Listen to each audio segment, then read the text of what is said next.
Start again. Okay. Yeah, somebody in the chat room says, who needs oil when you got poppies? But by the way, we also discovered after we secured and reinvigorated the opium poppy crops. I mean, even CNN came out and announced 3 months after we invaded, wow, there's a record crop of opium coming out of Afghanistan now. Oh, it goes further than this. Billions of dollars of resources. They just found out that those mountains got a lot of gold. They got a lot of platinum. They got a lot of stuff there. You know, not to mention the oil pipelines that's running across Afghanistan. Well, the poppy issue, and this is something that Cybele Edmonds is working on, who's a VT staffer and was an FBI translator that was silenced by the Bush administration for 6 years because she stumbled across a number of the intelligence operations that involved the United States and other nations selling intelligence to harm the United States. But one of the things she's more than familiar with, apparently selling opium just isn't as profitable as selling heroin. And since labor is so cheap in Afghanistan, since we've blown everything up there, the United States is operating heroin processing facilities inside of Afghanistan. Now, it takes chemicals to process opium into heroin. And those chemicals are being brought in through Pakistan, through the port of Karachi, and the port's run by somebody I know, and frankly, we've tracked this down. But the people involved in shipping these chemicals in are members of the United States government. And by government, I don't mean the CIA, I don't mean the Army, I mean Congress. Members of Congress and their friends, former members of Congress, one of the businesses importing these precursor chemicals to process heroin is a dry cleaning company that owns 19 dry cleaning stores. Now, one might wonder how much dry cleaning you do in Kabul. I mean, I kind of think about that a little bit. But it's that they're being brought in as dry cleaning chemicals. The German companies built the plants over there, and they're all over Afghanistan. And then, of course, the heroin, processed heroin, is driven down south of Kandahar, mountain roads, and it's always, the heroin will always get through, I assure you.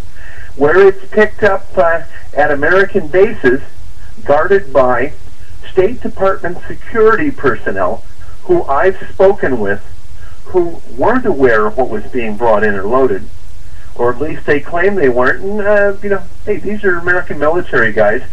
I know how much money they got. I know what kind of trucks they drive. I know what kind of guns they shoot, and I don't see signs of them having millions of dollars. No, so on the chat room, they're talking about this. The CIA was busted in Vietnam War and again in South American wars. Drugs are, and somebody says, drugs are like a cancer on a society. Why poison your own country? Well, because and you know what, you've hit a third rail with me.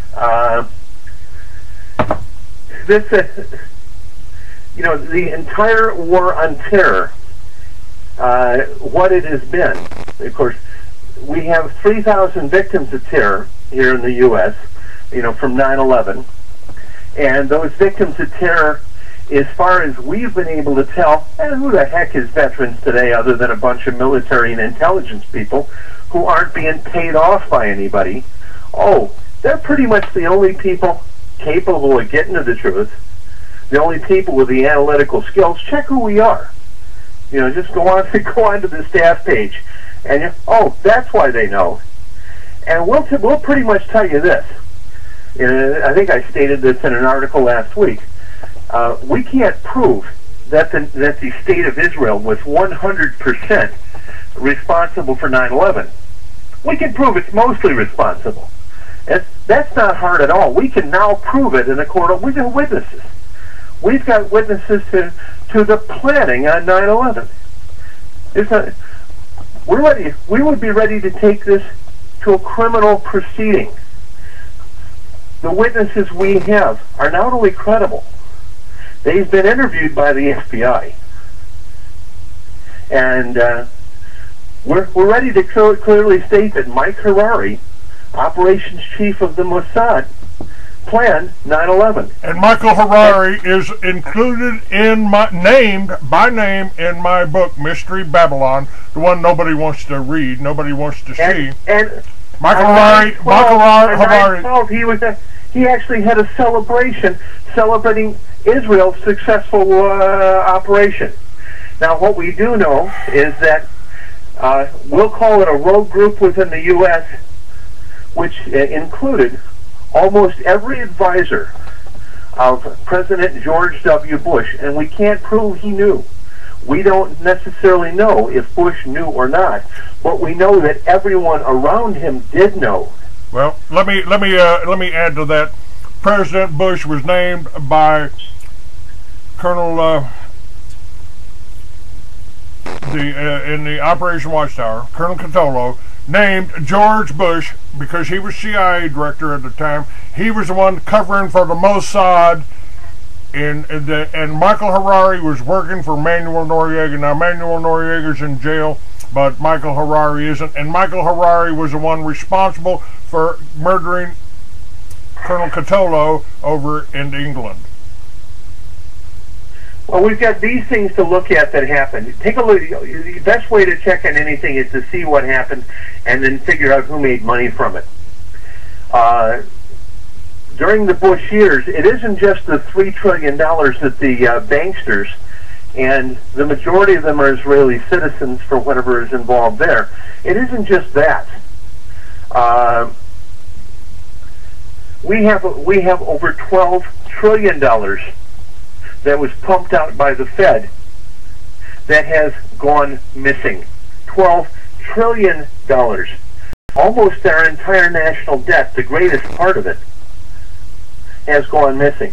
The U.S., of course, if you know, and I'll tell you, I still have the jury out here on Obama as to who he is. We do nothing but watch this guy. He's either the slipperiest character on earth because he's a combination of absolute spinelessness and total lack of leadership, and then occasionally he does some very, very right things for veterans, and we will never be pleased until the work of the Bush administration is undone. For 8 years, the Bush administration declared an open war on America's veterans, while the service organizations sat on their hands because they're all GOP supporters. You know, the American Legion and the VFW are nothing. Whatever, and I'm not talking about the members, I'm talking the organizations in Washington. They're GOP lobbyists. They're Israeli firsters. They're pro-war guys. They do just enough. Just enough to really stand in the way of the decent people, and we work with a ton of them that fight for America's veterans. I'm sorry.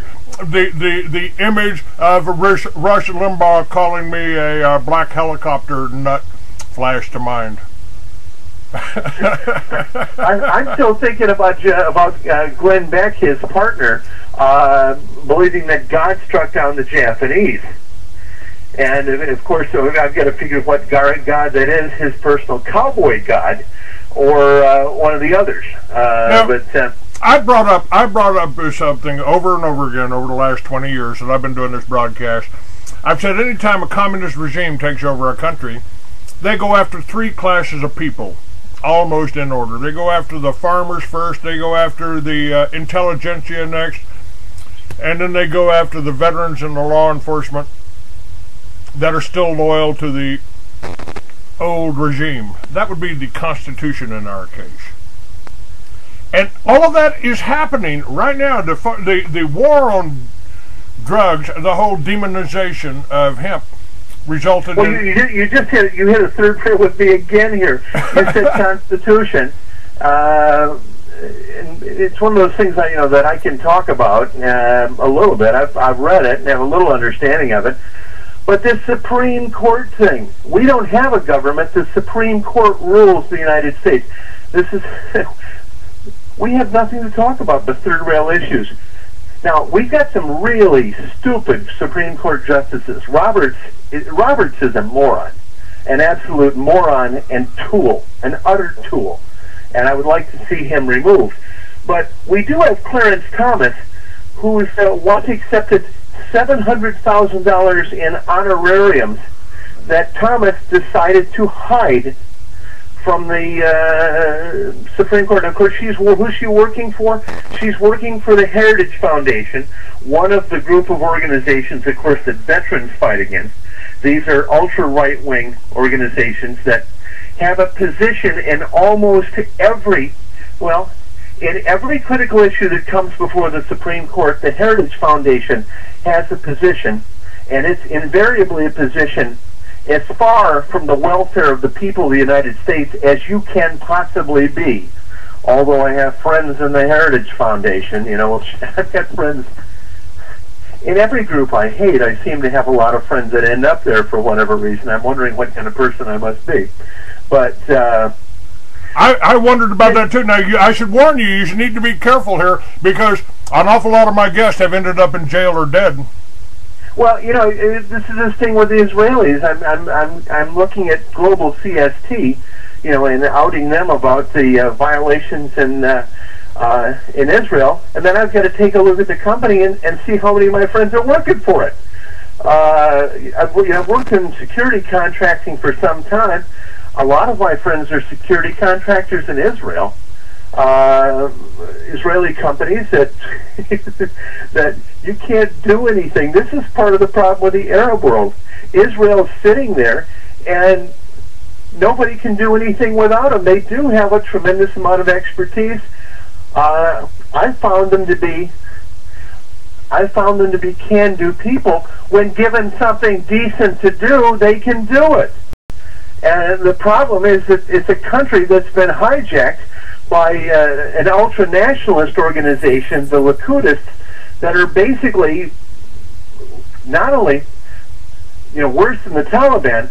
This is a letter I got just a little while ago from someone in the form of an email going after me for criticizing Adolf Hitler. And saying, I'm not going to do public relations for Adolf Hitler. David Irving tried that and ended up in jail. You can't say anything positive about Hitler. Well, the Supreme Court, now a couple of years ago, decided that a corporation was a person. Now, corporations don't die. A corporation, which is an American citizen that has an unlimited ability to donate money to a political cause, can be a law firm in the state of Delaware, and every owner of that corporation can be outside the United States. Corporations are typically run by hedge funds. They're owned by hedge funds. And as to who invests in these hedge funds, you can have a Swiss hedge fund run out of China, Russia, Afghanistan, Pakistan, Israel for that matter. But you can have a hedge fund from outside the U.S., owned by, certainly most of the investments in it, with people that are hostile to the United States, owning an American corporation, and technically gaining not only American citizenship, but power way beyond that of any normal American. What we've done is we've created dukes and barons. We've gone back to a feudal era. Now, people accuse Bush of being a fascist. Please, fascism doesn't deserve it. They didn't do anything wrong. Now, fascism, supposedly the basis of fascism is pointing your finger at somebody. Well, almost everything that we know about World War II I was in a discussion last night about how evil the Japanese were during World War II. There was Pearl Harbor, the 731 guys in China with the poison gas and whatever, the rape of Nanjing, the beheading of the U.S. POWs. Well, when we look at wartime propaganda, I can't swear that any of that's true. I'm pretty sure that Pearl Harbor was attacked. Pretty sure. But anymore, I'm telling you, if you weren't there and you weren't looking at it, and you're reading it in the newspapers, you better ask a question or two. In Germany went from, what did it take, 2 billion marks to buy a loaf of bread? Yes. And a few years later, everyone was being fed. The Hitler Youth, for instance, their equivalent of the Boy Scouts, they weren't a militarist operation. Now, eventually, as war came on, they were. But you had a nation of children, malnutrition, no schools. The first thing the Nazis did, the evil Nazis, and I've got kids that live over there, and Germans are taught from birth to do nothing but hate Nazis now. Well, not only did the trains run on time, but people got medical care, Social Security, the kids were fed, people had jobs, not jobs that were shipped overseas. This was a nation with no debt at all. And whatever the fascists did in Germany, they did for the people of Germany. And we can talk about all of the horrible abuses of the Nazis, and frankly, it's not the job of veterans today to go into that. We have historical revisionists who do this for a living and are very capable, and anyone that takes on the idea of whether the Holocaust happened or not has their car blow up, they end up in prison, they're poisoned or killed, one way or another. Anyone who mentions this, and they tried all three on me. They tried to poison me. They tried to kill me. They tried to threaten me. And so either if you don't ask hard questions about the Holocaust, like Ferguson would ask, of Weber, and that's a current debate going on with the revisionists. You're either a big chicken. Well, maybe it's not all of our jobs to do this. But there are some hard questions being asked. There should be hard questions asked about absolutely everything. I think, I certainly believe there was a Holocaust. I certainly think 50 million white Christian Russians murdered would constitute a Holocaust. Well, we have a bureau in Serbia. The European Center for Counterterrorism is run by our bureau chief, Vojkan Milosevic, along with, you check who our bureau is in Serbia.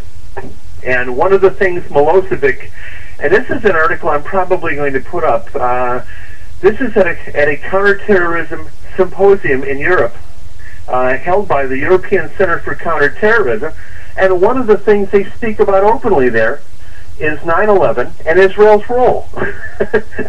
And I'm listening to this, I'm listening to the tapes, because this is done in English over there, oddly enough. I was quite surprised, but it's the only language apparently people in Europe can use with each other.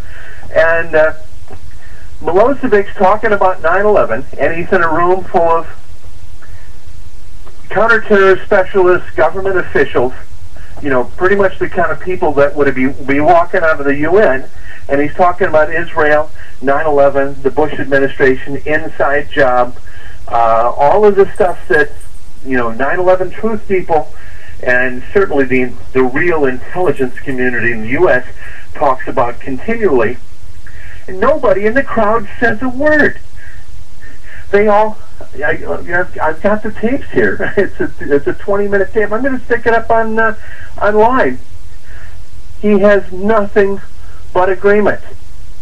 To people, and these aren't citizens, this isn't the French, these are counterterrorist specialists with the governments of NATO over there.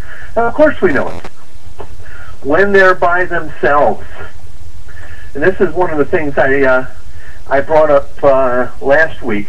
and we're doing some manic subject changing here, but Clay, That's all right. I hope it makes for good radio. It makes for great radio. As a matter of fact, it's so good that I'm inviting you back next week. Well, we received, let's see. And by the way, next week I would like to have the other veterans that write for you. I'd like to have one of them on every day, because we really need to talk about the veterans issue. They have attacked the veterans. They are attacking the Oath Keepers.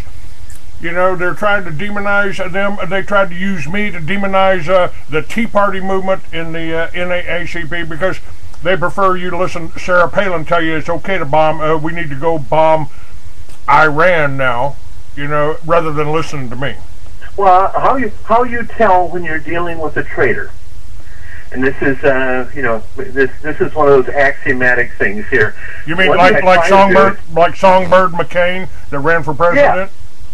Oh yeah. If somebody tells you they want to bomb, you know, like Alan Dershowitz, for instance, like you know, I've been trying so hard to have him come after me, and he's just ignoring me. However, I like a lot of his politics. That's the worst part about it. I support many of the things he does, with the exception of that he's an Israeli intelligence shill and an enemy of the United States. I don't understand people's moral conscience. These people are nuts, absolutely nuts, because he's such a capable guy. You know, there are few people I've had more respect for than some of the things Dershowitz has done. And then yesterday he calls out for bombing Iran. Based on what? Based on this geopolitical game for Greater Israel, that they has this desire to destroy Iran. Iran has no nuclear weapons program. Absolutely none. Now Iran, I will tell you, this is, God, we're stacking the manic subject changes here. This idea of Sharia law, and this came up this week with the release of Raymond Davis.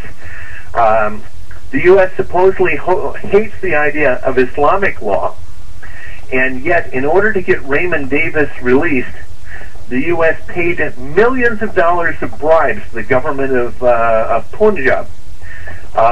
Two of the heads of the Islamic Party in Punjab actually took off for London to deposit their bribes a couple of days before Raymond Davis was released. But Raymond Davis was released based on the U.S. choosing to enforce Islamic law. And for those of you who don't know the Raymond Davis case, he's a CIA guy that shot down a couple of people in the streets of Lahore. As far as we've been able to tell, the people he shot were totally innocent. We have no idea why he shot them. The young wife of one of the people he killed committed suicide. The country is in an absolute rage about the U.S. Then we found that Davis was facing trial and execution. The family had refused to take a payoff, which you can do in a Muslim country. If the family agrees to take the money, you know, you're guilty, but the punishment is blood money. Well, they refused to take the money. One of our friends over there, Imran Khan, who I believe will be the next Prime Minister of